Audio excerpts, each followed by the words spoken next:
Assalamualaikum warahmatullahi wabarakatuh. Alhamdulillah wassalatu wassalamu ala sayyidina Rasulillah wa ala alihi wa sahbihi wa mawalah ma ba'd. Hadirin dan musyahidin al-kiram. Sesungguhnya ibadah puasa di bulan Ramadan sebagaimana kita ketahui adalah induk segala kebaikan.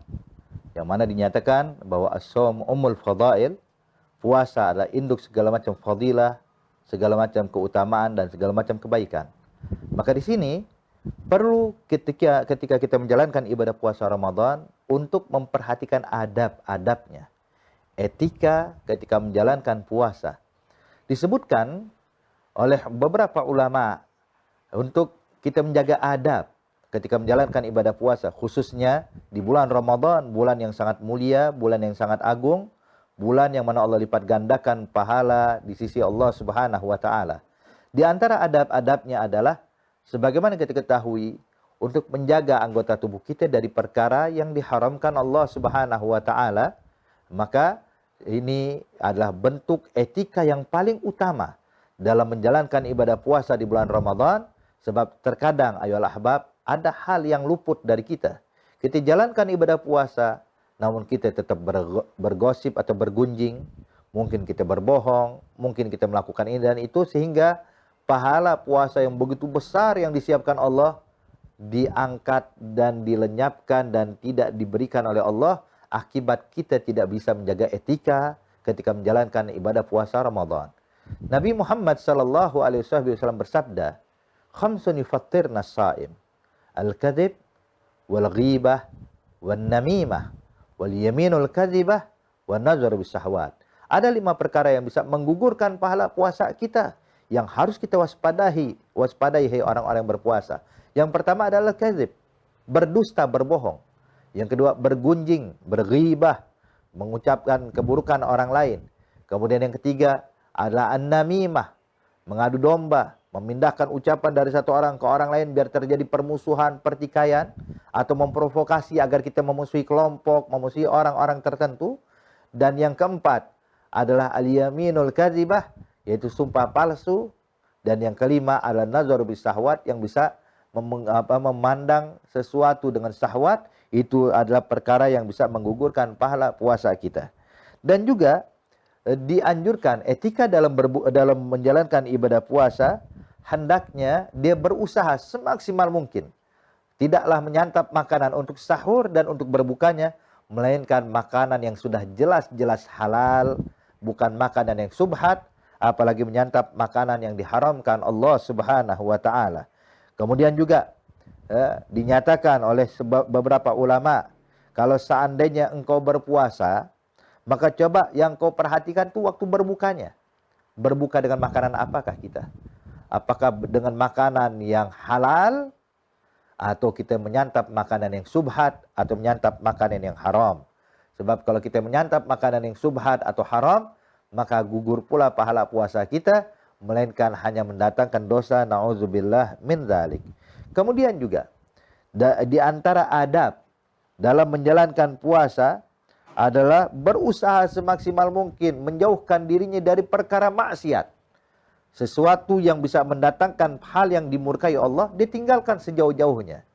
Dia tekankan pada diri dia, dia mantapkan dalam hatinya bahwa dia sedang menjalankan puasa, maka dia harus tunjukkan kesungguhannya kepada Allah Subhanahu wa taala. Dan juga di antara etika dan adab berpuasa adalah tidak memperbanyak tidur di siang hari.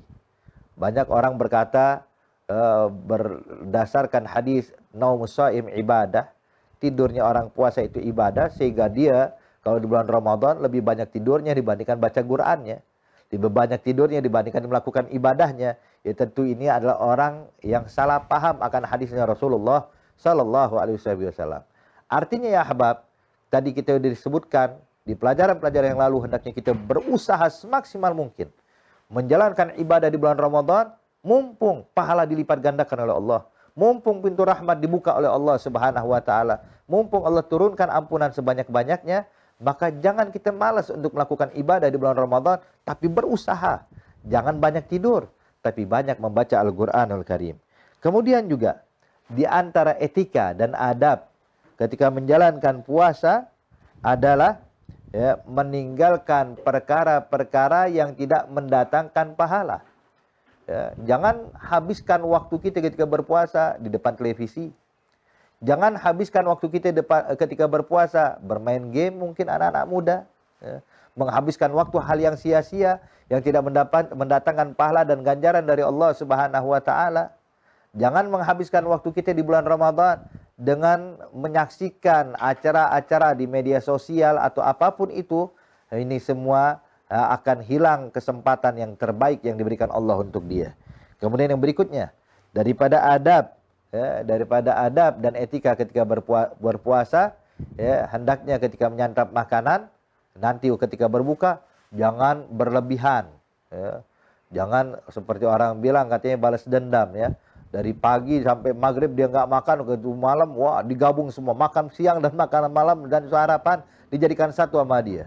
Lah, tapi sunnahnya kita makan ala kadarnya ya ahbab. Sehingga kita bisa merasakan bagaimana rasanya orang-orang yang tidak makan beberapa hari, orang-orang yang dalam keadaan susah.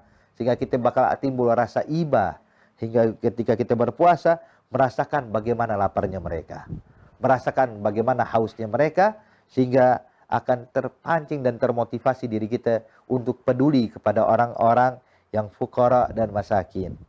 Kemudian juga di antara adab dan etika berpuasa sebagaimana yang telah kita sampaikan di dalam penjelasan tentang sunnah puasa, yaitu ta'jilul futur, menyegerakan berbuka setelah yakin matahari tenggelam. Bukan karena ragu seperti matahari sudah tenggelam, lah, sampai dia yakin benar tenggelam matahari, berbukalah. Dan juga menunda sahur. Artinya jangan bersahur dari jam 1 malam atau jam setengah 2 malam, lah. Tapi ditunda, dekatkan dengan waktu subuh, sekiranya tidak mengganggu sahur dia dan tidak berdekatan atau menempel dengan waktu azan subuh. Sehingga dia bisa selesai sahur, masih bisa istirahat, masih bisa beribadah, kemudian baru azan subuh. Wahakadha. Dan masih banyak lagi sebenarnya daripada adab etika, insya Allah. Kalau kita jalankan etika-etika yang barusan kita sampaikan hadirin, insya Allah ini kita dijadikan adalah orang yang paling beruntung di bulan Ramadan ini. Amin ya rabbal alamin. Wassalamualaikum warahmatullahi wabarakatuh.